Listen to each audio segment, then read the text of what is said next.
So are you wondering how the election's going to turn out next week and kind of waiting to get into the housing market until after you figure out what's going on there? Well, you're not alone. I get asked that a lot. I've been asked that obviously a lot over the last couple of weeks. What do you think the election, and how do you think that'll change things? Will rates go down, etc.? Well, the simple answer is rates will go down, but not because of the election. Um, they just had to go down. And there's a lot of things that play into that. And I don't think the election will have an effect on that. However, the election can obviously have effect on the economy. So here's what it says. I found this article, Why Home Sales Bounce Back After Presidential Elections. With the presidential election fast approaching, you might be wondering what impact, if any, it's having on the housing market. Here's the breakdown. Election years bring a temporary slowdown.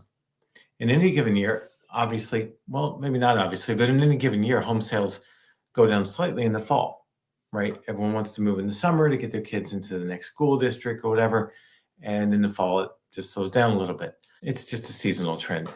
However, there's a slightly bigger dip in home sales in the month leading up to Election Day every 4 years. So here's what it looks like. Non-presidential election years. This is from 1963 all the way to 2019, the last election year. Home sales dropped just shy of 10%, but in election years, they dropped 15%, 5 percentage points more, which is interesting. I think just the uncertainty. People want to see, well, who's going to be leading the nation? How's it going to look? What's going forward? Why? Well, here it is, uncertainty. Many consumers hold off on making major decisions on purchases while they wait to see how the election will play out. It's a pattern that just shows up over and over again. So this year is no different. Redfin did a survey, and they found 23% of potential first-time home buyers said they're waiting until after the election to buy. That's super interesting, and it is what I'm finding as well. I've talked to a lot of people who are even pre-approved buyers who are like, we're just going to hold off on looking until after the election. Okay, that's fine. Look, it's your home. We go at your pace, right? And so I totally get it. I don't know that a lot's going to change housing market-wise after the election, no matter who's elected.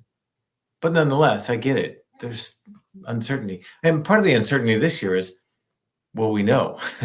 On November the 6th, will we know who won? And I totally get that. I hope we do. Here's what it looks like. Home sales went up after 9 of the last 11 presidential elections.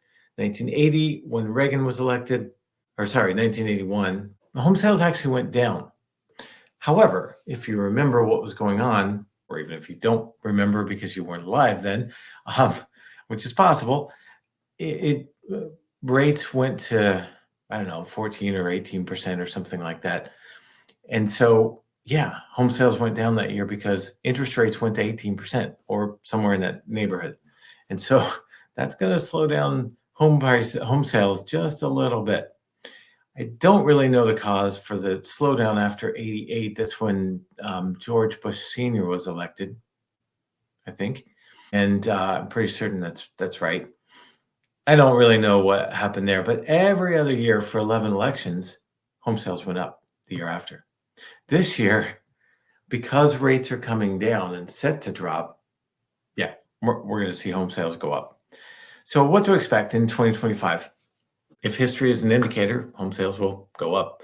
And based on the latest forecast, here's exactly what you should expect.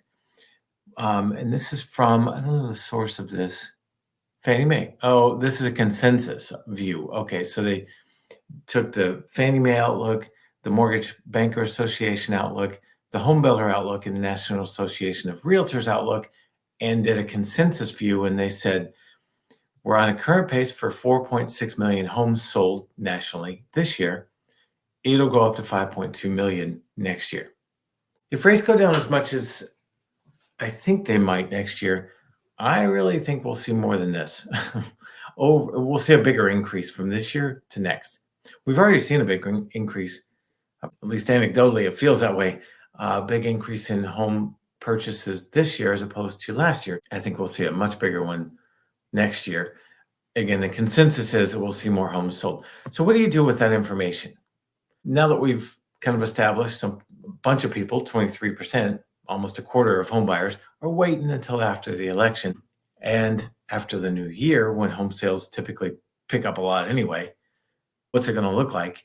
Well, what I would do with that is if you're going to buy next year, I would do it sooner in the year rather than later. Because as we get into summer, it's highly likely that if home sales do pick up like we expect, that home sellers are going to be less likely to give concessions, right?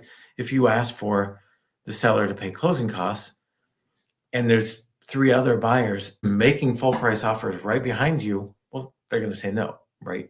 Wouldn't you as a seller? If you have 4 offers that are all pretty much even, except this one, yours, is asking the seller to pay $5,000 or $7,000 in closing costs, and all the rest are not, we're going to probably take the ones who you don't have to pay $7,000 more toward the buyer's closing costs. Whereas early in the year, right now to early next year, you're highly likely to have their seller say, sure, we'll pay closing, because there's not 3 other offers behind you. As we get into spring and summer, there's likely will be more and more offers. So the takeaway is, if you're going to buy next year or even this year, buy sooner rather than later, because you're more likely to get a better deal, like seller paid closing costs, that sort of thing, and the seller paying your realtor fee, for example, as well. I think next summer and spring, we might see less of that than we see right now. Right now, we're seeing almost in every case, the seller's paying the buyer agency commission, the buyer agent commission. I think we'll see a little bit less of that into the spring and summer as the market heats up. So if I can help you with getting pre-approved or just spending 10 minutes and looking at what would it look like? What do I roughly qualify for? Well, let's do that. And we can do that today. Hope to talk to you soon. Have an awesome day.